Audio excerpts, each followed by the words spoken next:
കഴിഞ്ഞ വീഡിയോയിൽ നമ്മൾ വേഴാമ്പലിനെ കുറിച്ചുള്ള കഥ കേട്ടല്ലേ? ആ കഥ കേട്ടപ്പോൾ മനസ്സിലായി കാണും മഴ കാത്തിരിക്കുന്ന വേഴാമ്പൽ എന്ന പ്രയോഗം എങ്ങനെ വന്നെന്നല്ലേ. വേഴാമ്പലിൻ്റെ ചുണ്ട് ശ്രദ്ധിച്ചില്ലേ? ആ ചുണ്ട് വെച്ച് അവർക്ക് വെള്ളം കുടിക്കാൻ വലിയ പാടാ.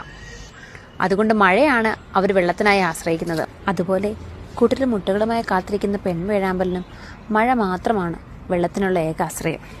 വേഴാമ്പൽ നമ്മുടെ ഇവിടെ എന്ത് തിന്നാനാ വരുന്നേ, എന്ത് തേടിയാ വരുന്നതെന്ന് കാണിച്ചു തരാമെന്ന് പറഞ്ഞിരുന്നല്ലേ. ഈ മരം ശ്രദ്ധിച്ചോ? ഈ മരത്തിലുണ്ടാകുന്ന പഴം തിന്നാനാണേ വേഴാമ്പലിവിടെ വരുന്നത്. ഇതെന്ത് മരമാണെന്ന് മനസ്സിലായോ? ഈ ഇല നോക്കിക്കേ, ഇല കണ്ടപ്പോൾ മനസ്സിലായോ? നമ്മുടെ കുഞ്ഞിച്ചെറുക്കൻ്റെ കയ്യിലിരിക്കുന്ന ആ പഴം കണ്ടോ? ആ പഴം തിന്നാനാണേ വേഴാമ്പൽ വരുന്നത്. ഇത് എന്ത് പഴമാണെന്നും ഈ പഴത്തിനെക്കുറിച്ചുമെല്ലാം അടുത്ത വീഡിയോയിൽ പറയാവേ.